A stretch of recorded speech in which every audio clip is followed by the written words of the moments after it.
Okay, apologies for the delay. So I'm Silvia, I'm the chair of your session. So you have a 30-minute session.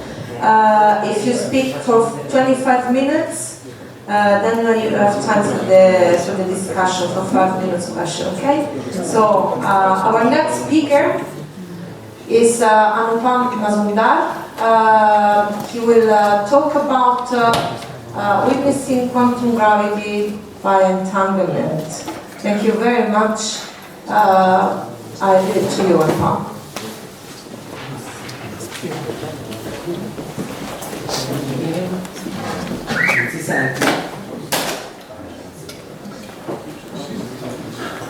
We cannot hear you.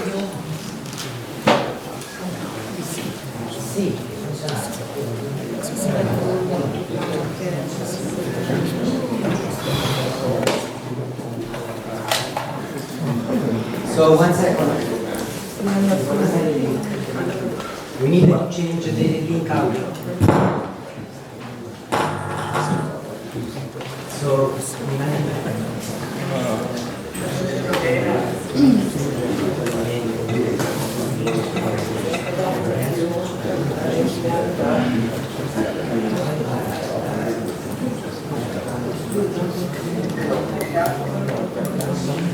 Oh, it's one. So I was my last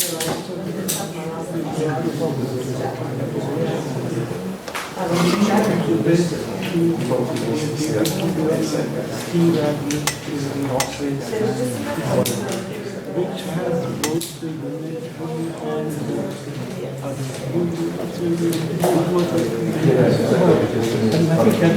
this motivation. But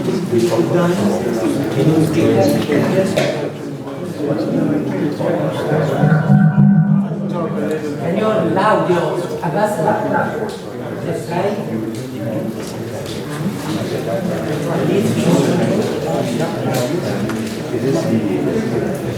Can you try to speak now?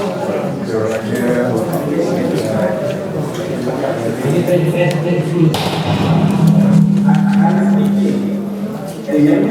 Yes, yes.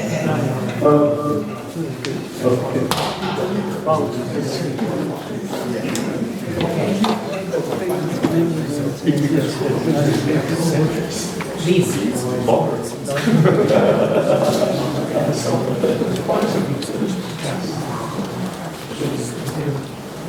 Everything is on now. You can begin. Everything. Should I start? Yes, please.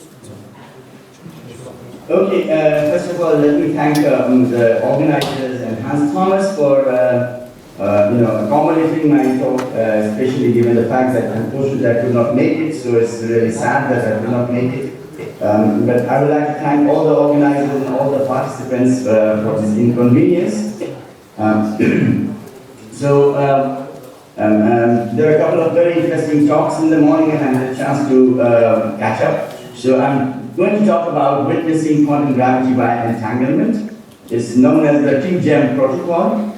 The work initially started by this collaboration, both myself, Mole, Ulrich, Torres, Patinastro, Garaci, Barker, Kim and Ilburn, and simultaneously on the same day there was a paper by Mallet and Bedrell. I would definitely request you to look into both the papers and judge yourself about the quality and the content of the paper. But we have made a couple of more progress in this direction, and this is what I'm going to share with our community. So I'm going to talk based on these papers and some of the experimental construction or conceivement which we have advanced so far. So the question we are asking is gravity compatible with quantum mechanics? And you see that when there is no experiment, any theory tends to become a philosophy. And this is what has happened with quantum gravity. And no wonder quantum gravity needs experiment. We need desperately an experiment where we can actually perhaps say something about the nature of very simple question like is gravity compatible with quantum mechanics at all or not? Even this question has not been settled yet. So what we are aiming, what we are dreaming to perform an experiment, perhaps that will be the tiniest accelerator on Earth, because it will be performed in an atom chip, as small or as large or as big as your perhaps chip of your mobile phone. But it will require a humongous amount of technology, unprecedented level of technology. But what we are aiming scientifically, what we are aiming to achieve is to achieve quantum superposition. Understand at least is the quantum superposition of geometries and how quantum gravitational interaction appears at low energy. So this is a cartoon diagram.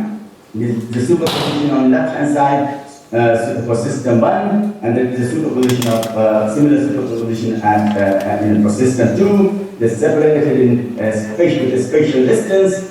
Each part follows so each you are following the linear algebra quantum mechanics. So each part in your superposition is independent from the other part. It's like we've shown in the cat state. And by doing so, we are actually deviating from what Penrose and POC and other approaches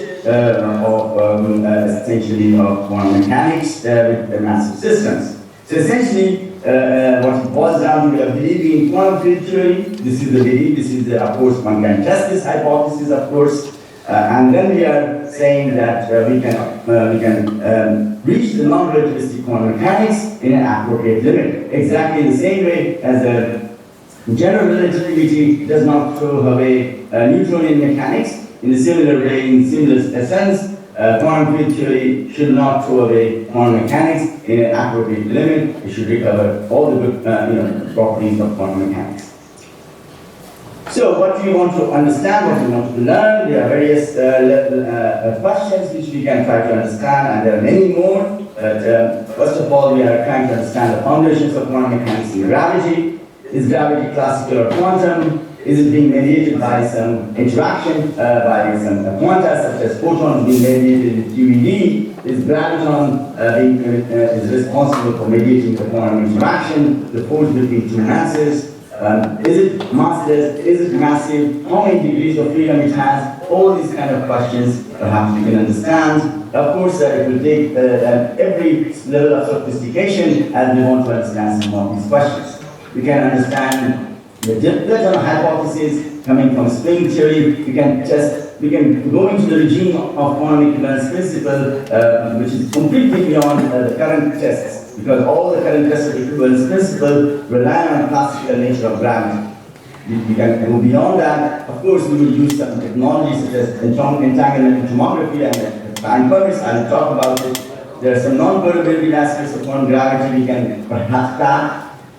We can prove the high frequency gravitational wave, and if someone asks that what is it useful, is it just for us like philosophers, or it has some day-to-day life application, and such experiment will have a huge application for quantum sensors, satellite navigation, using as a detector. So like any other experiment, it has many industrial applications as well. Okay. So what is the conventionalism? The conventionalism is that quantum gravitational effects will perhaps appear at the Planck scale or the Planck time, and we all believe in low energy effective quantum field theory, and if you follow the effective quantum field theory of gravity, then essentially what you can do is that you can compute this one loop diagram, two loop diagram systematically, exactly like in quantum field theory what we do. It has been mastered by many of our colleagues, like Donahue and Louis Byrne, and many other people have done huge amount of work. So essentially, you see that the hedge bar correction does appear at one loop level, but the effect is extremely tiny. So the question one can ask is: the appearance of hedge bar essential to just be against quantum gravitational effects? Because in the case of QED, this is what has led to before even, as you know, that the photoelectric effect actually doesn't really test the quantum nature of photon. It took another 20 years by experimentalists to verify the quantum nature of photon by the photoelectric effect.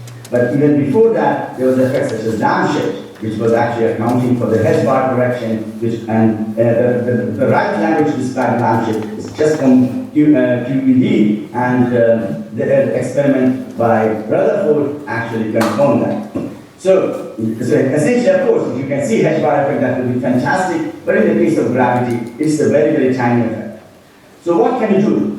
And sometimes it can also happen is that what sometimes we say that, yeah, maybe we can see hedge bar effect in primordial gravitational waves, stochastic gravitational waves, or stochastic effects, but actually that's also not true, because we don't know the initial conditions for the universe. It could be purely classical, because at this point we are agnostic. We don't know whether our universe is classical or quantum. Even at this point where you're not buying the argument that the gravity is classical or quantum.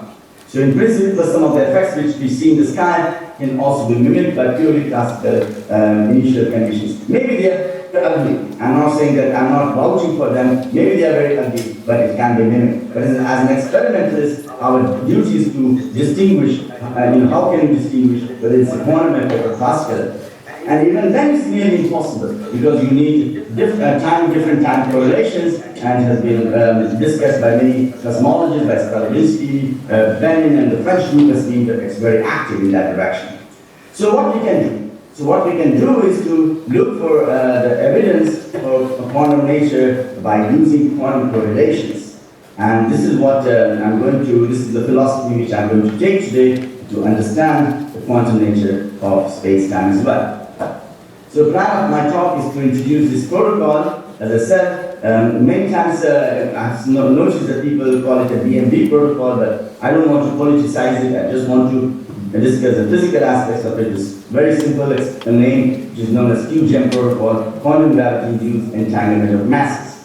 I'll tell you a little bit about how to read the witness, and then I'll discuss many associated challenges and future program, and how to motivate quantum gravity from experiment if time permits.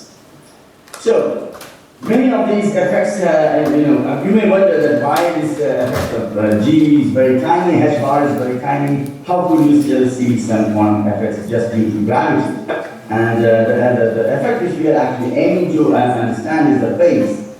And the phase is actually governed by G and H bar. G is in the numerator, H bar is in the denominator, both are tiny numbers, but there is a parameter space where you can tap the effect of gravity. And it has been exploited by many groups, especially Kasovich's group in Stanford with the atom interferometer. They are now talking about creating superposition of half a meter, and what I've heard from Kasovich himself, that they are aiming to go even for a meter and larger superposition. So what are the key ingredients to test quantum nature of gravity? So what we need is that we need to create a quantum superposition of two massive nanosystems. How massive? I will discuss that. I want to understand the entanglement between these two nanocrystals, these two systems. Entanglement is inherently a quantum quantity. There is no classical analog to that. Entanglement is the one which actually measures the correlation, quantum correlation between the two systems, two quantum systems.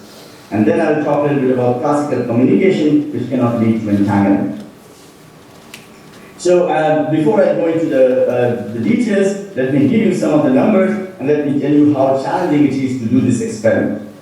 By no means it will be easy to do this kind of experiment, but if we can at all do it, it will be amazing experiment like LIGO or detecting Higgs or any other particles, neutrinos and things like that. It will be a fantastic achievement by our community.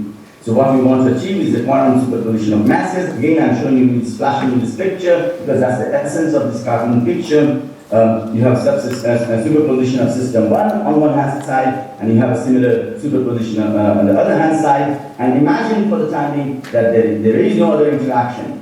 So I will talk about the QED interaction, which acts like the biggest background, but for the timing for this picture, imagine that it's a free-falling. So system 1, subsystem 1 is interacting purely with gravity in subsystem 2. So system 1 is responsible for gravitational force for system 2 and vice versa. There is no other force.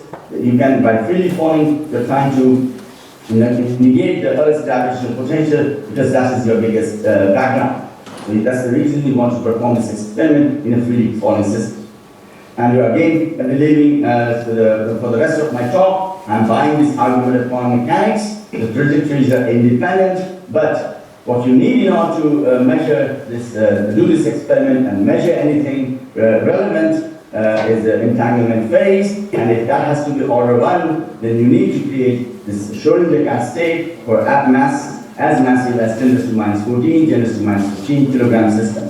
The Arndt lab, Marcus Arndt's lab in Vienna has achieved macroscopic superposition with something 10 to the minus 22, minus 23 kilogram, and you can see that we would need 8 to 9 orders of magnitude in masses to do this kind of experiment. The superposition size has to be 100 micron, the interseparation distance is around 500 micron, and I need to keep the coherence of the system for nearly about 1 second. So far, no lab has gone to any closer to these numbers, but our goal is to, very modest goal is to achieve these numbers in a laboratory, and that's what I'm involved in with many other experimentalists throughout the world. Okay, so when I talked about that we cannot create entanglement by a classical channel, as you know, the entanglement, the best example would be Schwinger pair production from the vacuum. And the vacuum, that's why we say many times, the vacuum is a highly entangled system, and you can create electron positron. This system is a not separable system. The wave function of electron and positron cannot be separated. It's inherently an entangled system, where the wave function cannot be written as a product state of two systems like psi A and psi B. So there was a theorem due to Bennett and company, and then Wouters and many other company. So I came from the quantum gravity background, but my colleagues, rest of the colleagues you have seen, Bose and other colleagues, they come from quantum system, quantum information. I was not aware of this theorem at all, but in 2017, when I came to know from them, I was surprised that nobody has used this theorem for our benefit for the experiment, and when I came to know, I immediately struck that yes, in principle, we can perform an experiment in a laboratory. So the idea here is very simple. You have got Alice as a quantum system, Bob is a quantum system, and as long as they're interacting purely by a classical channel or classical communication, then the Alice system and the Bob system cannot entangle with each other. So their states will remain separable, they cannot create entanglement, or they cannot enhance to any entanglement. So that's the very simple physical picture given by Bennett and company. So what is the entanglement witness? So very simply, and I will not go into the details, you can actually compute completely the entanglement entropy, one moment's entanglement entropy. And trust me, actually my house is here, the name is 254 one moment drive.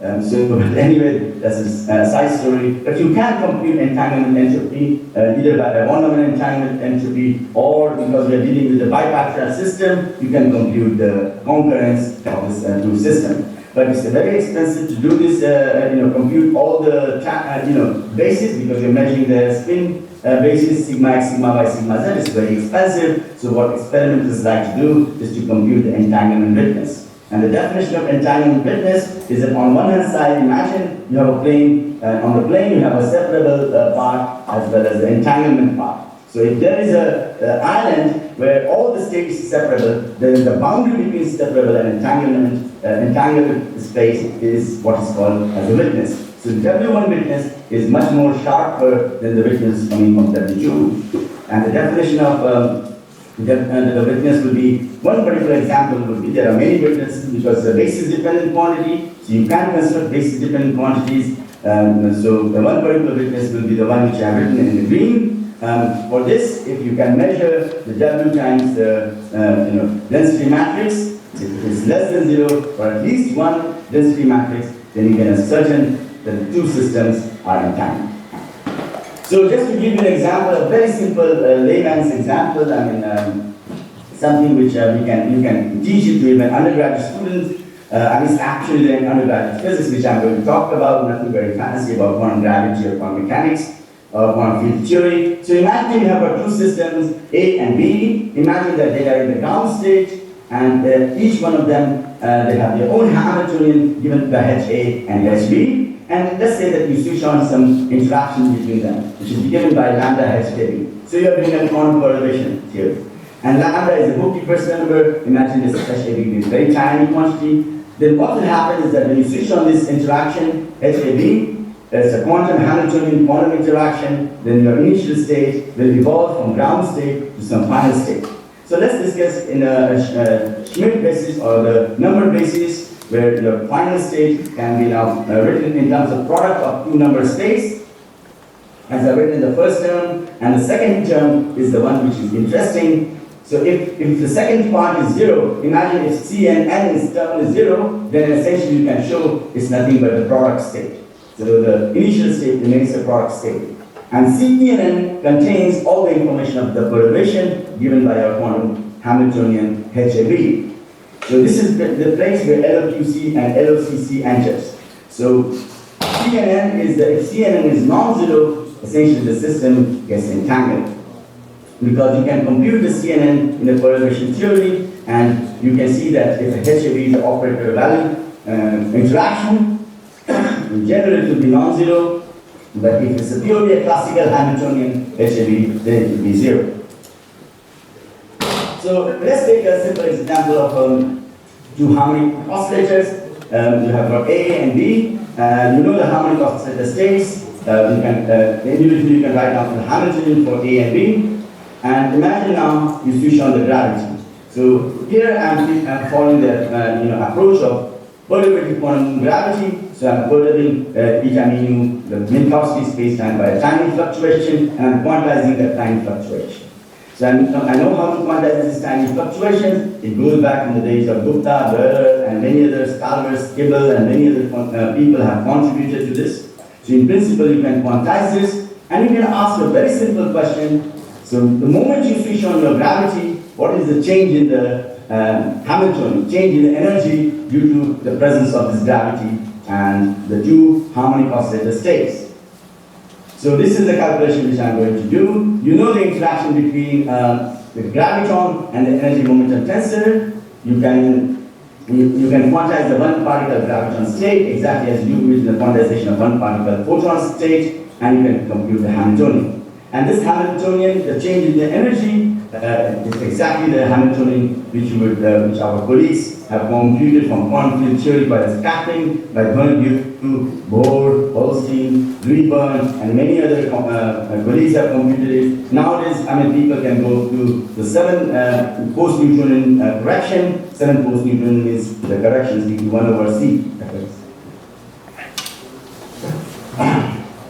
So now once you have this Hamiltonian, you can actually take, so each and every term is now an operator here, say XB, BA, BB, all these are operators, and you can compute the entanglement, or you can compute how the quantum interaction behaves. So you know the two harmonic oscillator states. You can now compute the change in the Hamiltonian, and you can write down in terms of the A and B dagger. And for this purpose of the talk, I'm just taking into account of the lowest order terms. In principle, you can go, as I said, to any ordering post-Newtonian, and you can compute the concurrence. And you can show that the concurrence is non-zero quantity. And so here I've done for the spatial quantities, spatial operators. You can do for the momentum operators, and you can go for high and high momentum operators, and you can show how the states are entangled. So it's nothing but the QFT intuition. You can either mediate by photon, or you can mediate by graviton, or gluon, or any other interaction. Any quantum interaction is inherently entangled with two systems. But in order to do the experiment, doing the experiment is extremely hard, as you can already imagine. So the idea is that right now, what we are trying to do is that we are trying to take a diamond-like system. The density is very high for the diamond, but the advantage of diamond is that diamond contains, every diamond you can construct, whether in lab or in nature, is always a defect. And inside the defect, you can embed an electron, and our experimentalist colleagues have done that. And that system effectively becomes like your hydrogen atom, heavy hydrogen atom system, which can actually see the effect of magnetic field. So what you do is that you take this system and put it in a Stern-Gerlach apparatus. But now the Stern-Gerlach apparatus is managed by your atom chip. This atom chip creates a huge magnetic field gradient, roughly around 400 Tesla per meter. this is something which we can achieve in the laboratory, and we have done the experiment with our experimental colleagues, and you can create a superposition like what I have shown in this picture. I will not get into the details of the material properties because I understand that this is a quantum gravity community coming from theorists, so I will skip the details of the magnetic properties, but trust me, huge amount of physics goes into it, effectively it becomes like a condensed matter system. Even at this level, just to give you an example, at this level, the masses which we are talking about, they are very fluffy system.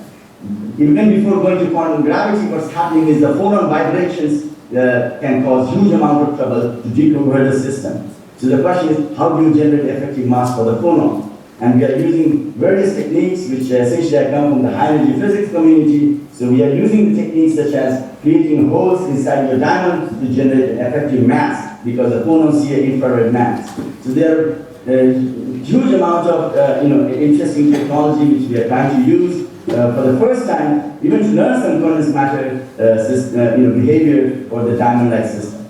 Anyway, just to move on. So you can actually take these two systems and you can essentially close the interferometer, and as you close the interferometer, you try to look into the spin of the system. So how many times you are getting spin up and spin down from the Stern apparatus 1 and system 2. And you are measuring this entanglement phase as well as the witness. So you can do that, and on top of that you have to add all sorts of decoherence, you name it. Everything will try to destroy this experiment. If a butterfly flies by, even that will also try to destroy the system. So you have to take into account of all the known knowns as well as unknown quantities as well. So you need to repeat the experiment maybe million times, billion times, and we have some statistics, we are gathering some statistics, how much time, how many repetitions you will need to say anything concretely. But interesting thing is this, as I mentioned, is this witness parameter W times the density matrix. If this witness turns out to be negative, then you can say that maybe you have been able to create a superposition of for the gravitational for the massive system. So and this superposition or this interaction, the gravitational interaction, is perhaps quantum in nature. At this point, you may not be able to say much about whether gravity is made by graviton or so on and so forth. For that, you need to do tomography. But this is the first thing which you want to achieve. And then as you go on, you want to refine your experiments, and with more refinement, like entanglement tomography, you may be able to say some graviton properties, if you believe in graviton as a mediator. Suppose you don't want to buy the graviton as a mediator, maybe you can try to understand some of the quantity, some of the non-perturbative, observable which you want to constrain, you may be able to constrain.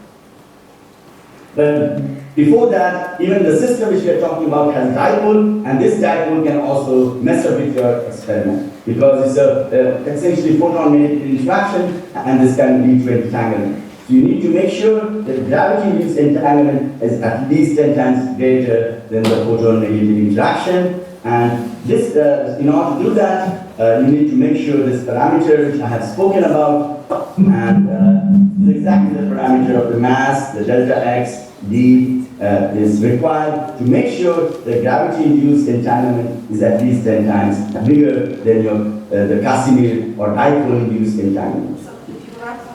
We can have questions. Thank you. So should I stop it here, or do I have some time? Do a wrap up if you can.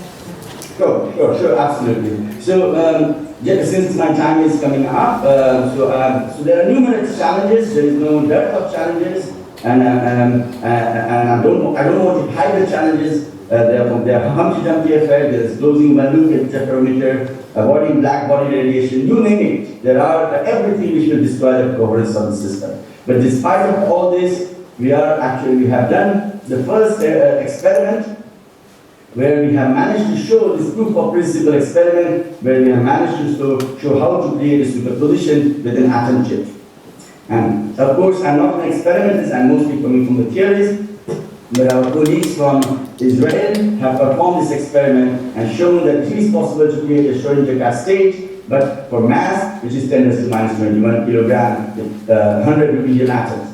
Of course, from 10 to the 21 kilogram, you need to go to 10 to the minus 15, minus 14 kilogram, and there are huge challenges ahead. So since my time is up, There are many interesting things which we can talk about, how to protect the system from various jerks and movements. I will skip that, but the bottom line is that you really need a free fall experiment or use some new techniques. You can measure many things. In fact, before that you can measure even the fifth force, because that will be your background, your axion-dominated things. But let me come close to my talk. So my talk is based on today's science is actually tomorrow's reality. For young people, this is what we are trying to achieve.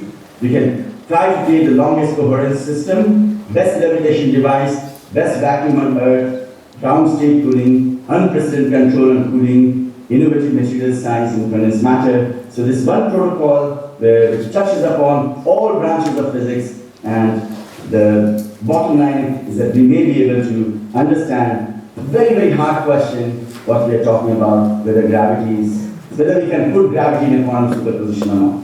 So with this, let me thank all of you. Please join the community. It's open for all of us. Thanks, and thank you very much.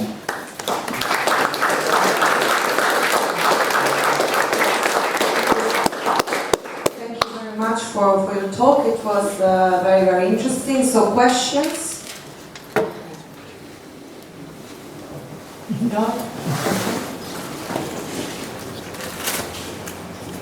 So for the Coulomb force, this is a Seth asking a question. For the Coulomb force in the quantized electromagnetic field, there are no photons excited for the Coulomb force. So it's not really quite clear that for the Coulomb force that you actually have quantized photons. You get that effect without photons at all. So I would imagine that here, at least at the analog for Newtonian gravity, that it's the same. That is, you're not actually exciting or have quantized gravitons. I agree that this is a quantum effect, but to say that it's evident for gravitons seems to me a bit overblown.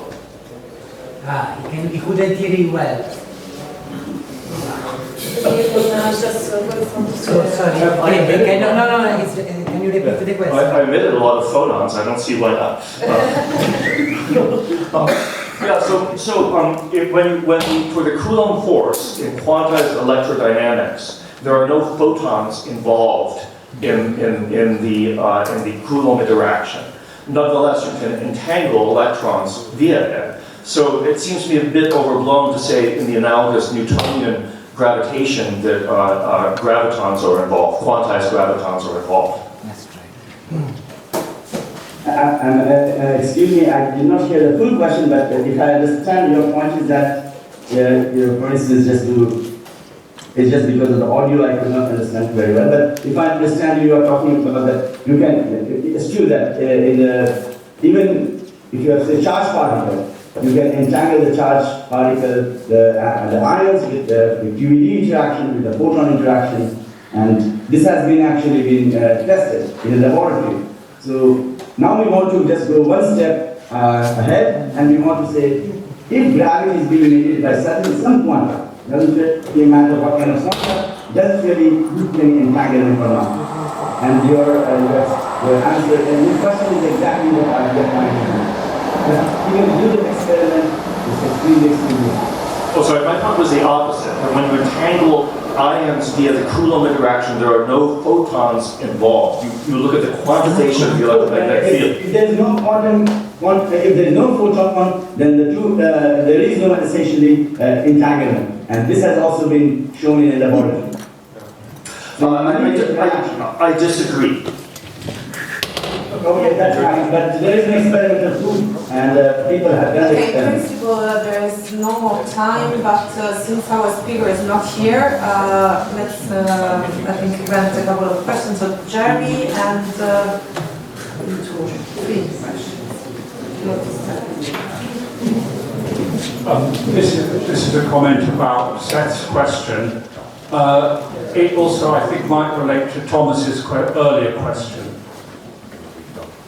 In elementary quantum mechanics, treating a two-body potential in a completely elementary way with a potential V of x1, x2, the positions of two places, one would expect entanglement to come about. and people are therefore anxious about your scenario, about in what sense does one have to have something quantum in order to get entanglement. I think the answer in your community is, if you think that gravity has degrees of freedom, then your argument about Locke and so on applies, and there will not be entanglement created except by quantum.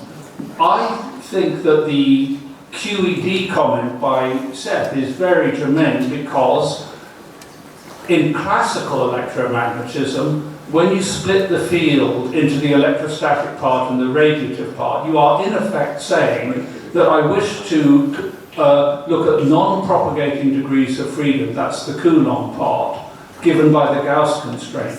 I don't think Seth's comment needs to be cast in terms of QED. There is a classical non-propagating degrees of freedom which make the analogous point. This is not to disagree with your view, and I'm trying to make peace between you and Seth, but I think the point is you can split fields into degrees of freedom that propagate and those that don't, and that's a germane distinction. So I think, I see your point of concern, but I come from effectively from my philosophy is I'm buying the arguments of effective quantum field theory of gravity. In my opinion, QED is purely a classical system. In my opinion, even the Coulomb interaction appears from purely from quantum phenomena. It's not a classical phenomena. And people have tested it. And when it comes to degrees of freedom and constraint, you can also quantize the constraint. And this is recently been done by Bob Wall, which is actually coming from the gravity community. He has shown it from the EM formalism. So this is what I believe, and this is what we want to go ahead and test it. Whether it holds for really for gravitational system or not. Of course, whatever test has been done from QED perspective, it has been done purely from this ions. Essentially, the entire quantum computing is based on this superposition of ions and interaction in both with the help of photons. So this is something which people are actually investing billions of dollars. Now the question is, can we do the same thing for the gravity? So this is what our philosophy is, yes, and this is what we want to do in our experiment. I think I have a third version of the same question. In quantum optics, typically you will say that you can entangle just with Coulomb interaction without photons. Like in your experiment, you can entangle with gravity. And if you want to prove photons in quantum optics, you need other experiments. That is, these other experiments will warrant that the field is quantized. I did such an experiment during my PhD thesis on single photon and blah blah. So here you can prove the entanglement, but if somebody wants to take it classical for Newton's law, you cannot object. You have to tell, okay, yes, sure, but we know that gravity is not Newton's law. But it will not be proven by your experiment. Do you agree with that? You see that it's not about just Newton's potential. There are many other terms which you are actually responsible for entanglement. There are momentum-dependent terms as well. So everything entangles. It's not just the zeroth order term, but all these momentum-dependent terms entangle as well. So you are actually, but it depends. It takes some time. It's not going to happen instantaneously. It will take some now time. you will see only the Newton terms for your first thing. I guess. You will not see the other little terms. Okay?